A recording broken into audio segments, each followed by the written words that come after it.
In a dimmed chamber carved from alloy and humming plasma veins, the air pulsed with a low-frequency tremor.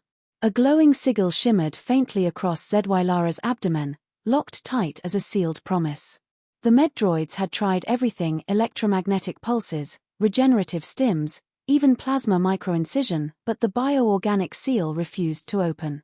She lay there on the diagnostic table, blue skin luminescent under surgical light, lips parted slightly as her chest rose in pained, defiant rhythm. Nothing responded. No one could reach her. Then, Rafe stepped forward. In a chamber where every alien healer had failed, his voice would later say, one frightened human reached out, certain he could touch the code no one else understood if she'd let him close enough to try. And everything changed when her heart, and something far deeper, finally answered. He hadn't signed up for this. He was a systems analyst, a neural waveform coder, not a healer. Certainly not a diplomat. But when Zy'lara collapsed just 2 days before the interstellar trials, someone on the Arena Council remembered his strange thesis about bioresonance frequencies, and now here he was, standing over a woman who could rip a grown Quarian in half if she so much as sneezed too hard. "I don't need your pity," she said suddenly, eyes flickering open. Rafe nearly dropped the scanner in his hand. "You shouldn't be awake." Her voice was jagged glass dipped in honey. "I am not fragile. Your machines failed. What makes you think your trembling hands will do any better?" "They're not trembling," he lied, clearly trembling. He exhaled and set the scanner on the side tray, then approached cautiously. "I'm not here to fix you. I'm here to ask permission." That startled her, if only briefly. Humans rarely ask. They touch, break, apologize later. He smiled. "I'm trying to be different." "You are." Silence fell again, dense with tension, not entirely hostile. She studied him, slight build, messy dark hair, hands with the calluses of someone who repaired more than he destroyed. Her eyes dipped down to his fingers. Hesitation rippled across her face. "The sigil was placed there by the elders," she said, quieter now. "After my Dishner, they sealed it. No outsider, not even my own kind, has managed to access it." "It's not just a lock," Rafe murmured, studying the faint lines that pulsed in rhythm with her heartbeat. "It's alive. It listens." "To what?" "To what you don't say out loud." He reached slowly toward her abdomen. She didn't flinch, but her skin under the sigil flushed slightly violet. He didn't touch her. Not yet. He just knelt beside the table, bringing his mouth close to her midsection, and began to hum. It wasn't a melody she recognized, slow, lilting, a human lullaby from a planet that had no surviving oceans. He matched the tones to the flickers of light that arced across the sigil. Something shifted. The glow intensified, then dimmed, then flared in a pulse that synced for a moment with her breath. "You're syncing with me," she said, voice almost reverent. Rafe didn't stop humming. His eyes were closed now, focused, attuned. Then, crack. A harsh flash of red burst from the sigil. Zy'lara let out a gasp and curled slightly. Her body spasmed in rejection. He pulled back, alarmed. "I'm sorry. I didn't mean." "No," she whispered, jaw clenched. "You reached something. I just wasn't ready." Later, she would admit that in those moments, as his breath brushed against her skin and his voice filtered through centuries of unspoken pain, she'd nearly opened not just the seal, but herself. But now, her eyes shuttered, and she rolled away. "Leave me, human." Rafe lingered for a moment, watching the shimmer fade back into unreadable silence. He returned to his temporary quarters, bare walls, a flickering console, and a cot that smelled faintly of ozone and regret. He ran a diagnostic of the audio logs, charting every resonance pattern. The sigil had responded to 3 distinct frequencies, all tied to emotion. Not just sonic input. It was emotional resonance. She hadn't rejected him. She'd resisted feeling. The next morning, when he returned to the chamber, Zy'lara was seated cross-legged on the floor, her hair loose, cascading like a river of ink. She didn't look at him as he entered. "They'll disqualify me if I don't show strength," she said. "They'll call this seal a weakness. An emotional defect." "Is it?" he asked softly. Her eyes lifted. "I don't know anymore." He sat across from her, letting silence stretch between them like a bridge neither dared cross. When I was young, he said finally, I used to take things apart. Radios. Synths. Sometimes, even living things. Not to hurt them, but to understand what made them sing. My mother said I had the soul of a surgeon and the touch of a poet. Zy'lara's lips twitched. What happened to her? Gone now, he said. A long time ago. But her voice is the one I used yesterday. The lullaby. She stared at him, unmoving. I want to try again, he said. But not today. Just, maybe we could sit. And breathe. Let your sigil feel me. Let it choose, not you. Zy'lara hesitated, then unfolded her legs and lay back, her gaze fixed on the ceiling. I don't believe in humans, she whispered. Then let me show you something worth believing. And so they sat, no words, only breath.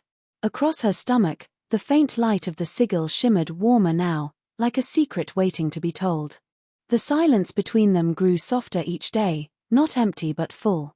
Rafe would enter the chamber and sit cross-legged, never rushing, never reaching. Zy'lara had stopped flinching at his presence. Sometimes, she even met his eyes. The sigil still held, but the pulses within it no longer resisted. They shimmered, hesitant but curious, like a door thinking of unlocking itself. On the fourth evening, the lights in the chamber flickered. A tremor passed through the alloyed floor. They're coming, she said. Who? Those who would see me fail. My clan's rivals. They need me disqualified. Rafe stood quickly. What can I do? She looked up at him. Hide. I'll deal with them. He shook his head. Not a chance. She stared at him for a long moment, as if recalculating everything she thought she knew about humans. Then she grabbed his wrist and pulled him toward the rear maintenance duct, a narrow tunnel used only by cleaning drones. It was barely big enough for one body, let alone two. Their shoulders pressed together, breath mingling. The sound of heavy boots echoed outside. They carry a stun syringe meant for my kind, she murmured. If they catch me off guard. I won't let them, he said, and his voice shook not from fear, but from something far more dangerous, resolve. The footsteps grew louder, paused, then moved on. In the tight confines of the duct, neither of them moved. Zy'lara's voice was almost too soft to hear. Why are you helping me? Because I don't believe you're meant to be locked away, he said. Not your body, not your mind, not your heart. She turned, her face inches from his. Her breath brushed his lips. You don't even know me. I know enough. His hand rose, hesitated, then gently cupped her cheek. For a moment, it felt like gravity itself had paused to watch. But just as their lips met, the entire station shuddered. Emergency klaxons wailed. Zy'lara pulled away, breathless. We have to move. Now. They slipped from the duct into the side passage, where emergency lights painted everything in blood red. Rafe grabbed her hand and didn't let go. When they reached the auxiliary medlab, she sat on the edge of a console. They disabled primary life support. We have 6 hours before the air thins. Plenty of time, he said, his grin flickering through anxiety. You think everything is fixable, she said. No. But I think some things are worth fixing. He brought out the harmonic nanite vial, something he'd spent the last 2 nights coding from borrowed arena tech. It shimmered with microscopic resonance particles, each one linked to a tone from his voice pattern and a bioscan of her pulse. A crude invention, but beautiful in theory. This could help, he said. But it needs direct skin contact. And mutual rhythm. She looked at the vial, then back at him. Are you asking to touch me? I'm asking you to let me help you touch yourself. She blinked. A strange silence followed. Then, a smile, rare, real. All right, human. She lay back, baring her midsection.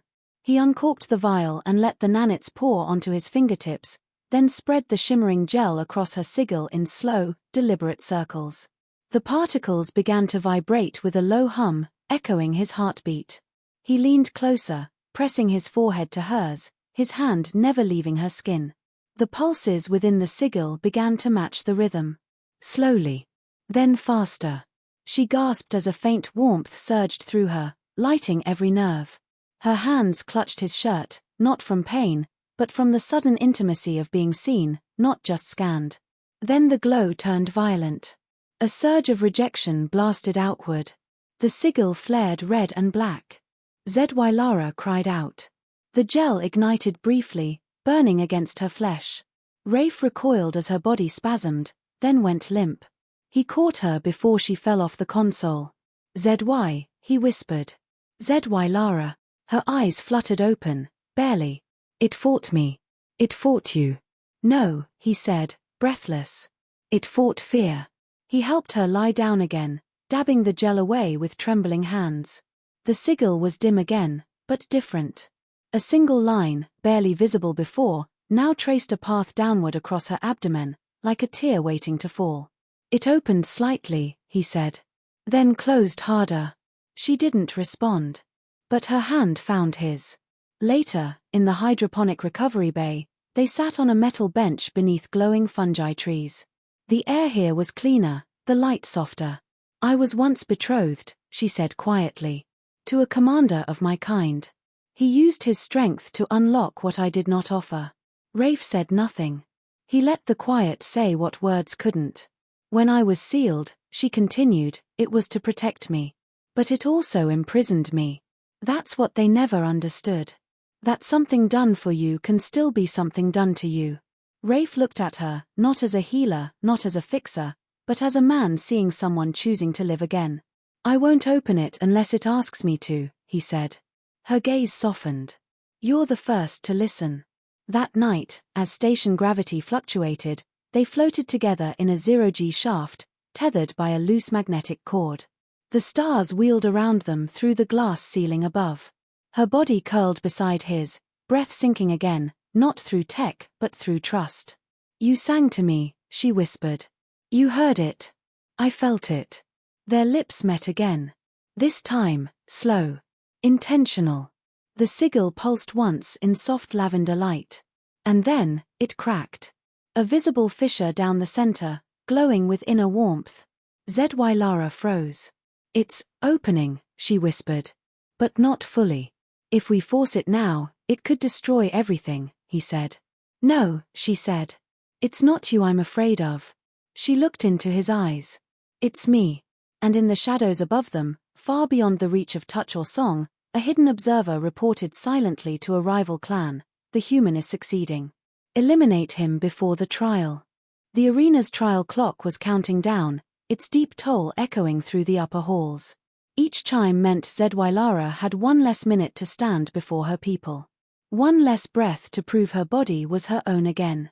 And still, the sigil across her abdomen remained fractured, half open, incomplete, glowing softly with each of her hesitations. Rafe watched her from across the chamber. He hadn't slept. His eyes were red, his chest tight with the knowledge that everything they'd done, every moment of closeness, might not be enough.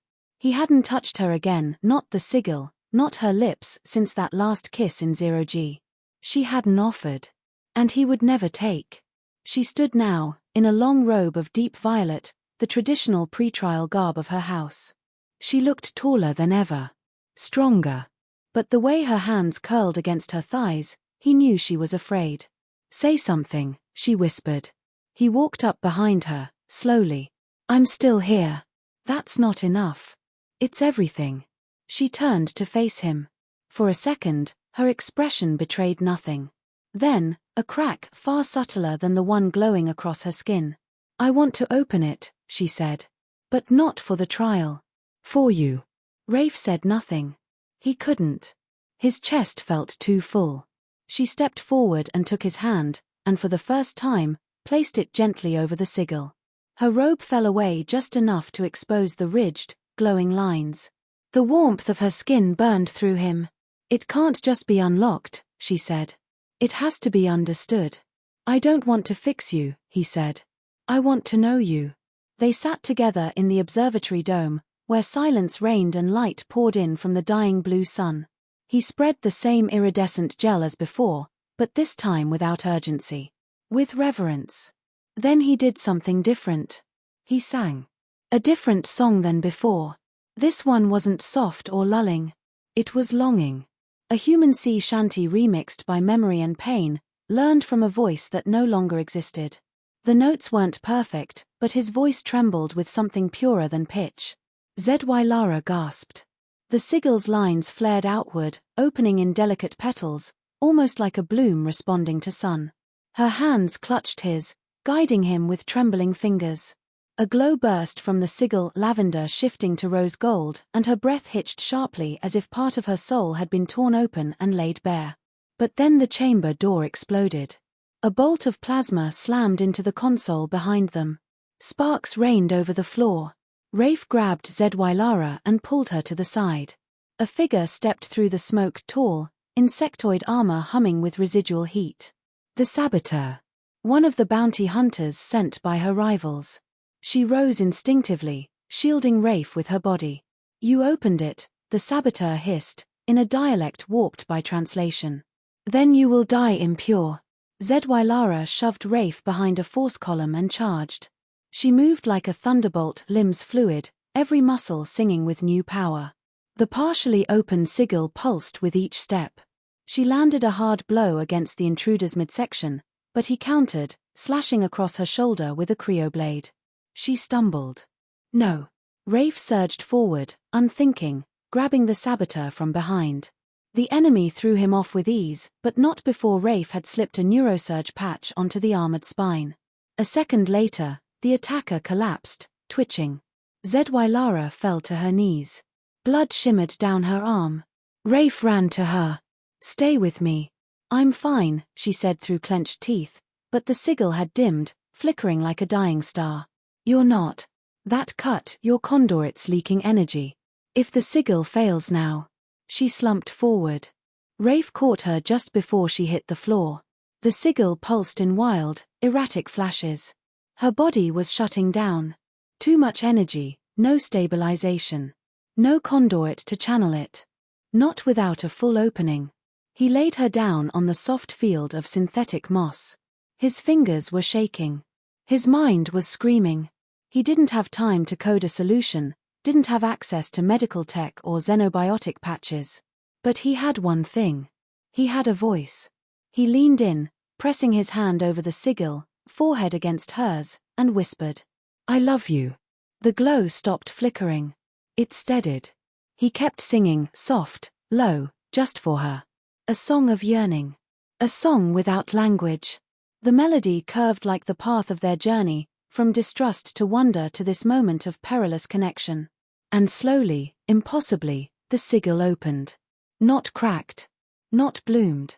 But opened. Light poured from her chest like liquid starlight, engulfing both of them.